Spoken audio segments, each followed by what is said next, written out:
Welcome back to Spencer FYI. And the annual event that happens here in Spencer is the Festival of Lessons and Carols, or Messiah, but this year's the Festival of Lessons and Carols. And you may think it's a little early to start thinking about it, but you want people to start thinking about it. That's right.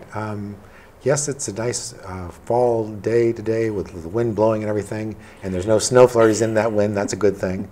But one of Spencer's traditions, as you mentioned, this dates back to 1933, actually, when the Messiah started in Spencer. They actually had that in individual churches, and they would do it every year. About, I think, the 60s or so, or later, they got the idea, let's put some strings with it. And then for a while, we did it at Grace Methodist Church. Actually, they did it at the high school auditorium, which is now the old middle school.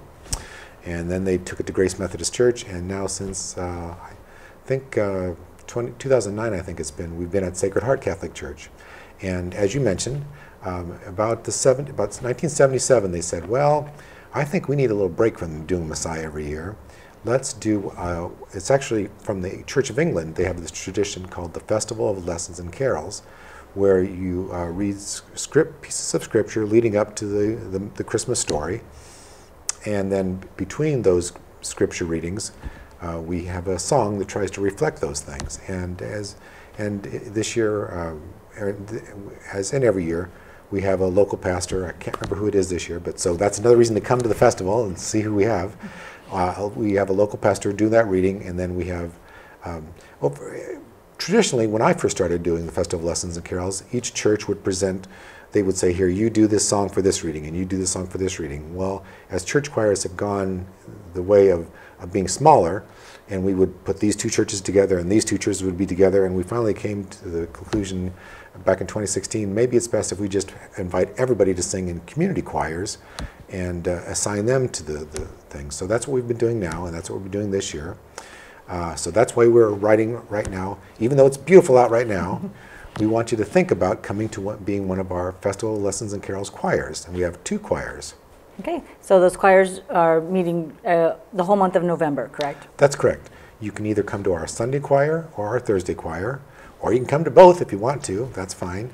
Our selections work out this year. There are some songs where both choirs will sing.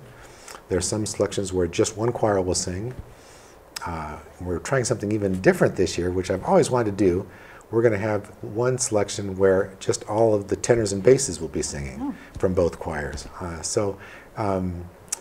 Being a music major growing up, we were part of a, if you want to be, you can become part of a music fraternity. And one of the things that our music fraternity would do at the college I went to was we'd go to these restaurants and we'd have these little red books and we would sing. And they're just traditional songs. But there was always such a neatest thing to hear tenor basses singing together. You don't get to hear it very often. So that's one little catch this year. So again, getting back to your point, Sundays and Thursdays, come to either one of them. Bill Benson, who is a local health provider, he'll be directing the Sunday choir, and I'll be directing the Thursday choir. I know I'm going to sing in both choirs. That's what we're asking people to think about now. Come, our first one, Sunday practice is November 3rd. Our first Thursday practice is November 7th, and then you can. And if you can't make it those first ones, come the next one. Come when you can. We pick songs that aren't too hard, but I warn you, they will get stuck in your head because they are really catchy. Yeah. What times are those? Okay, to keep it easy for everybody, we always do all of our practices at 7 p.m. The performance now, of course, if you are not of a singing nature or you are not able to make it to the choirs, please come join us for that tradition of Spencer. That's Sunday, December 8th at 3 p.m. in the afternoon at Sacred Heart. And we hope you're there. But again, if you can't be there, we have friends at SMU that will be there. Yes. And they do a really good job of taping it, so you'll almost feel like you're right there in the seats. Perfect. And your rehearsals are at Sacred Heart as well? That's correct. Right. Okay. Yeah. And just singers? You don't need anybody else that's musically inclined? We do have some instrumentalists coming, and so chances are, if you're instrumentally inclined, I've probably talked to you already because for what we need. So yeah, we will take all. I know traditionally we're usually slacked on the tenors and basses, but we will take all voice types.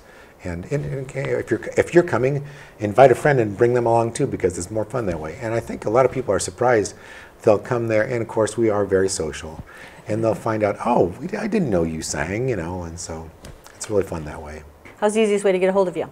Probably the easiest way would be to go to our Facebook page. It's Spencer Messiah, and through there you can message us and we'll get a hold of you and get you what you need.